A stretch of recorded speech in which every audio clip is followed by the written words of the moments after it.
What are you doing, Ellie? Stand up. Where's your mermaids? Mermaid in the bath. Show us your mermaids. So this is just a video to explain the workings behind the making of my film about mothers and daughters. I began with the home footage that my mum just had, which she recorded on an old camcorder. I took it into uni and got it developed from mini DV tapes into MP4, which took quite a while as he had to trail through all the footage. So there's a lot of cheesy wedding scenes, and I just felt that, first of all, this footage was really relatable to anyone who grew up in the 2000s or was a parent in the 2000s. I just feel like there was enough material that anyone could relate to it.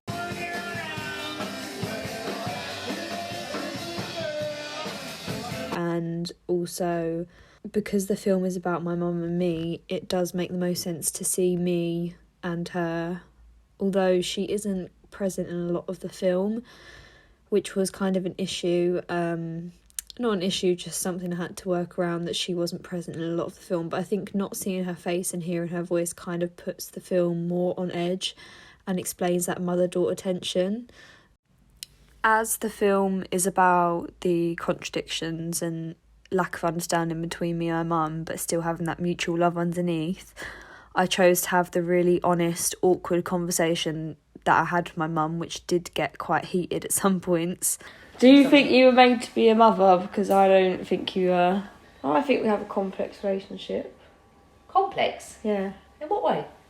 I haven't successfully reared for each No, other. you have successfully read. As the audio paired with more innocent childhood footage that kind of emanated a lot of love, and I think that contrast of what you're hearing and what you're seeing puts you on a bit of an edge, and is quite funny at times, because you're hearing us bicker but you're seeing us love each other.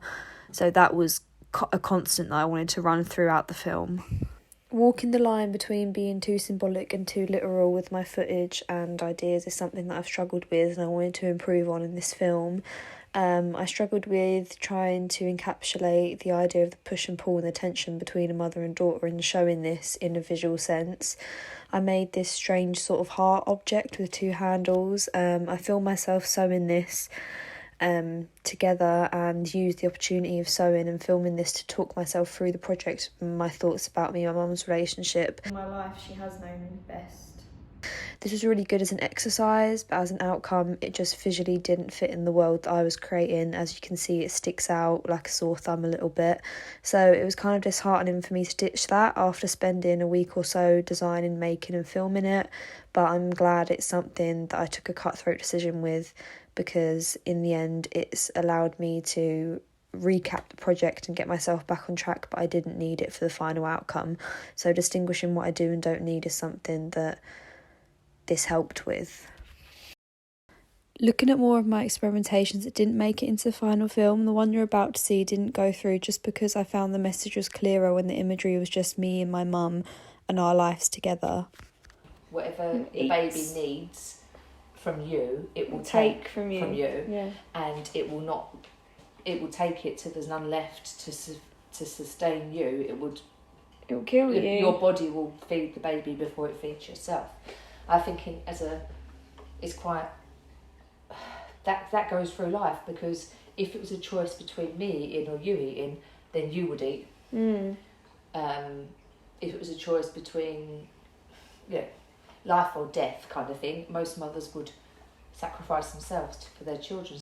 So that experimentation you just saw is just looking at the idea of disrupting the visual side of things when the audio changes. So my mum's talking about a choice between me eating or her eating, I eat, and then a picture of me kind of disrupts the flow of the gift that I've created. Again, this just didn't go any further into my final film because I felt it was disruptive to have random strangers, but it was good to develop my visual techniques. So these are the letterpress experiments that came out. I pressed them onto fabric. One of them's an argument I had with my mum, and the other one is kind of a play on words with like looking at her identity with words all ending in ER. kind of playing on her name, Fiona. You can read more about that in my PDF, but I transferred them into the film, kind of looking at ways to move them around, having them as kind of like a news scroll flashing up. So some of these didn't make the cut, but this was just me trying to have a fun way, taking it further than just typing onto the screen. So I think they came out well because there's little textures and mistakes in there that I think just make it look more rustic and homemade. I feel that there's a lot of pride and guilt woven into the mother and daughter bond. Using multiple screens and repetition with my footage and bringing more movement into my film has been a main goal of mine in third year, just because that's what inspires me heavily in the industry. So just looking at grids and scrolls and kind of directing the viewing experience is a lot more important to me.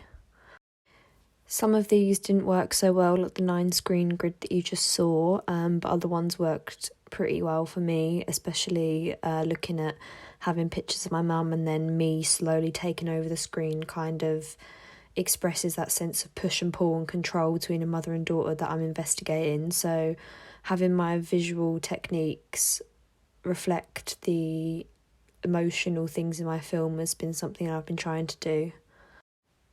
More on the editing and visual techniques this film, I experimented a lot with my own footage. It was a big goal of mine not to use any archival footage and make this more of a documentary film kind of thing.